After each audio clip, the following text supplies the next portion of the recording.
हमारा विषय હતો संबंधों में रहते तोड़ निभाने की विधि और उनके फायदे। तो पहले विधि बताते हैं। दरेक माटे आत्मिक स्थितिनो अभ्यास। दरेक आत्मा माटे शुभ भावना, शुभ कामना। दरेक आत्मा माटे युक्ति से चलना, नथिंग न्यू का पाठ पक्का रखना, ड्रामा को साक्षी होकर देखना। मनसा वाचा कर्मा दुख न મળે તેના માટે એટેન્શન, નિમિત્ત ભાવ થી બધાની પાસે દુઆઓ લેવાની અને આપવાની, ધૈર્યતાના ગુણ ધારણ કરવાનો, સમભાવ સ્વયંને એક્ટર સમજી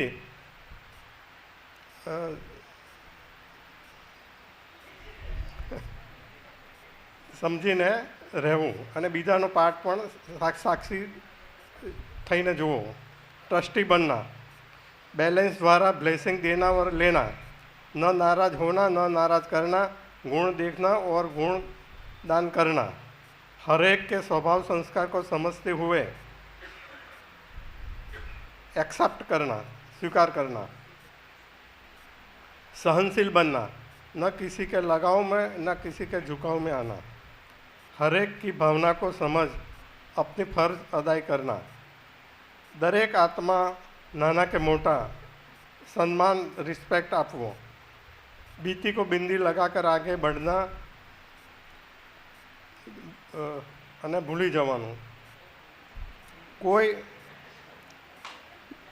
बिंदी लगाओ अने भूली जाओ એટલે એને ભૂલી જે સમસ્યા છે એને ભૂલી જવાનું એમ।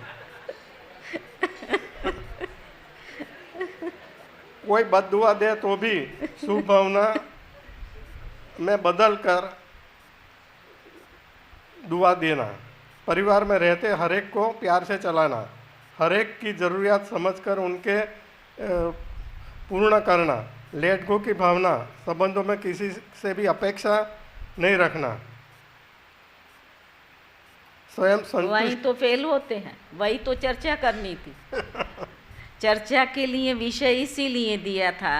ये सारी बातें तो हैं, लेकिन संबंधों में रहते हुए आपको तोड़ कैसे निभाना है। अगर आपके संबंध में कोई इस प्रकार का व्यवहार करता है तो आप वहाँ क्या करेंगे।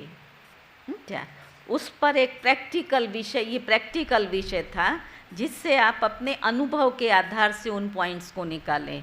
ये तो बाबा कहता है बीती को बिंदी लगा दो, वर्षों से सुन रहे हैं तो भी संबंधों में बिंदी नहीं लग रही है। वो कारण क्या है।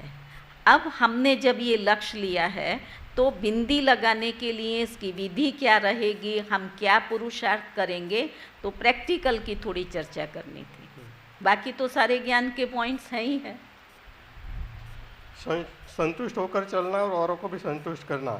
रोज अमृत वेरे घर को, परिवार को बाबा के पास हिम्मत करके घर को शांति कुंड रहे एवा प्रयत्न करवा अने बाबाथी वाइब्रेशन लेवाने परिवारना सभ्यों ने आपवा। मेरा घर शांति कुंड है, मैं शांति की देवी हूँ। विधि हाँ, सब घर के लिए सत्यु की आत्माएं हैं। चलते फिरते अभ्यास करना। माइक ऊंचू करो। बाबा ने याद करीने भोजन बनावू, भोग लगावो अने पछी खावू। समेटने की शक्ति का अभ्यास, सबके साथ रहते हुए बुद्धि से एक बाबा के साथ रहना। अब एना फायदा, एक दूसरे से हिसाब किताब पूरा हो जाएगा। सम्मान मांगने की ज़रूरत नहीं रहेगी, स्वतः मिलेगा। संबंधों में हल्कापन, खुशी और आनंद रहेगा। स्थिति अचल अडोल रहेगी, हलचल में नहीं आएगी। सहज योगी की अनुभूति रहेगी। एक दूसरे से प्यार बढ़ेगा। घर के वाइब्रेशन शांति वाले बन जाएंगे, सुखदायी बन जाएंगे। हर एक का सहयोग मिलेगा। कुसंग से बचे रहेंगे, व्यर्थ से मुक्त रहेंगे। सब कुछ बाबा करा रहा है ऐसा अनुभव होगा। परिवार बाबा का है, बाबा के परिवार से प्यार, रिस्पेक्ट बढ़ेगा। ओम शांति। चलो, थैंक यू। C group